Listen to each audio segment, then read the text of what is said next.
Hello everyone, আসসালামু আলাইকুম। আশা করি সবাই ভালো আছেন। আলহামদুলিল্লাহ আমিও ভালো আছি। তো সকালে ঘুম থেকে ওঠার পর ভাবলাম যে কি রান্না করব। তো দেখতেছি পুঁইশাকের গাছ, ওই গাছে পুঁইশাকগুলো খুবই তাজা হয়ে উঠছে, বৃষ্টির পানি পায়ে আরও বেশি তাজা হয়ে গেছে। তো ভাবলাম আজকে ওগুলাই রান্না করব।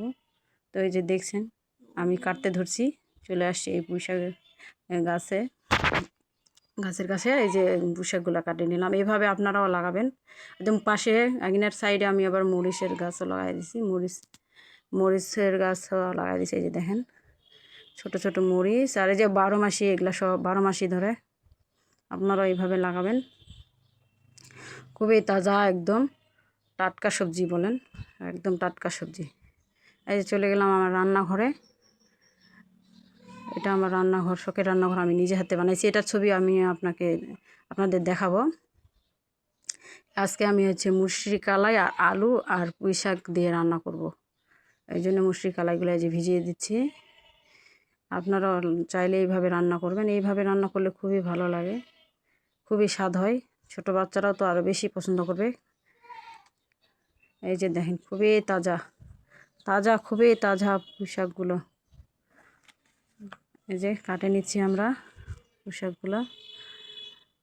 এইভাবে ছোট ছোট করে পাতাগুলা করে নেবেন, আর ডালগুলা একদম নরম যেখানে ওখানে কাটে নেবেন।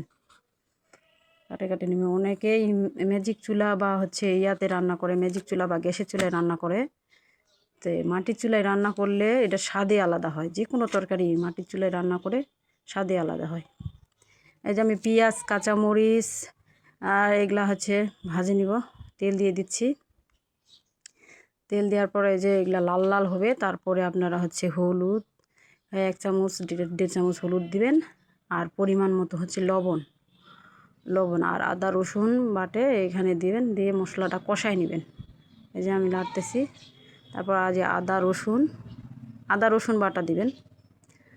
আদা রসুন বাটা দিয়ে ভালো করে কষাই নেবেন মশলাটা। আগে কষা নেওয়ার পর তারপরে পুঁই শাক, আলু, মুসরি কালাই দিয়ে দিবেন। এই যে আমি দিয়ে দিচ্ছি। তারপরে ভালো করে লাড়বেন তরকারিটা, কিছুক্ষণ ঢাকা দিয়ে রাখবেন একটু, তরকারিটা একটু হওয়ার জন্য। এই যে ঢাকা দিয়ে রাখলাম। তারপর উঠাই যে কষানোর পানি দিয়ে দেবো। কষানোর জন্য পানি দিতে হবে।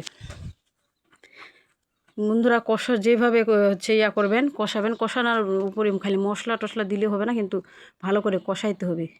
তরকারিটা কষালে এই যে আমার কষানো হয়ে গেছে। তরকারিটা কষানো হয়ে গেছে। তারপর ঝোলের পানি দিয়ে দিব।